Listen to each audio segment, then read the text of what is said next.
20 साल लगातार हम ये छड़ी चलाते हैं, तो पहले एमएलए जो हमारे साथ में आए हैं और हमें पूरी उम्मीद है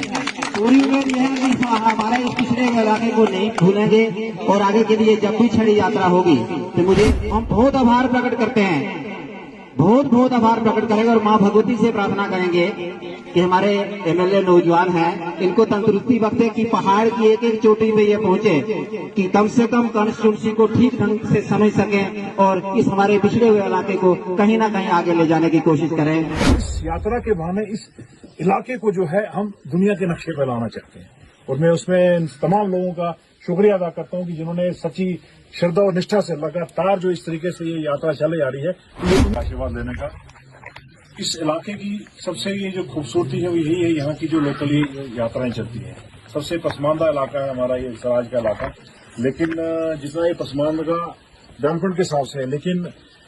दिल से और इसकी जो अंदरूनी जो खूबसूरती है, अब वो हमारा यही काम है कि यहाँ पर आके एक तो इस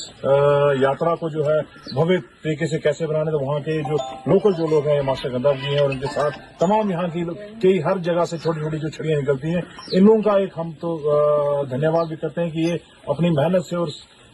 श्रद्धा और निष्ठा से लगातार जो है माता की सेवा करते जा रहे हैं और छड़ी के रूप में यहाँ से 20 साल इनको हो गए हैं। तो ये दर्शाता है कि यहाँ किस तरीके की लोगों में भक्ति भाव है। अब इसका सरकार के प्रति जो है सरकार ने कभी इस इलाके को नजरअंदाज किया है, क्योंकि आप देखेंगे हमारे पास मचेल माता है, वहाँ कई सारी किश्तवाड़ में देखेंगे, पाडर में देखो आप, वहाँ कितनी तरक्की हुई है, लेकिन इस इलाके में जो है चाहे वो पोगल परिस्थान से छड़ी निकलती है या हमारे सराज इलाके से यहाँ मुख्तलिफ छड़ियाँ निकलती हैं, लेकिन इनको सरकार की तरफ से कोई उस तरीके की सुख सुविधाएं नहीं है। वहाँ यात्री जहाँ ये शार गली में ठहरते हैं वहाँ भी कोई ऐसी सुविधाएं नहीं है। अपने दम पर वहाँ अपना चंदा इकट्ठा यहाँ करके तो लोगों को, ये भक्तों को जो वहाँ जो जाते हैं उनके लिए व्यवस्था करते हैं। हमारा ये एक कोशिश है,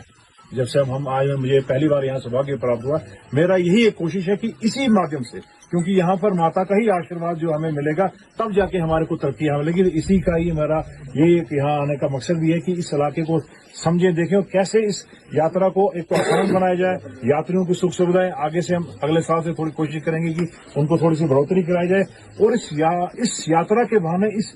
इलाके को जो है हम दुनिया के नक्शे पर लाना चाहते हैं और मैं उसमें तमाम लोगों का शुक्रिया अदा करता हूं कि जिन्होंने सच्ची श्रद्धा और निष्ठा से लगातार जो इस तरीके से ये यात्रा चले आ रही है, तो ये इन्हीं की करने है ताकि जिससे ये लोग जो हम भी इसमें थोड़ी सा अपना योगदान देने की कोशिश। देखिए रोड तो आप बोलेंगे रोड ही जब तक जो मेन डेवलपमेंट का ये होता है, लेकिन अब हमारे को उम्मीद जगी है,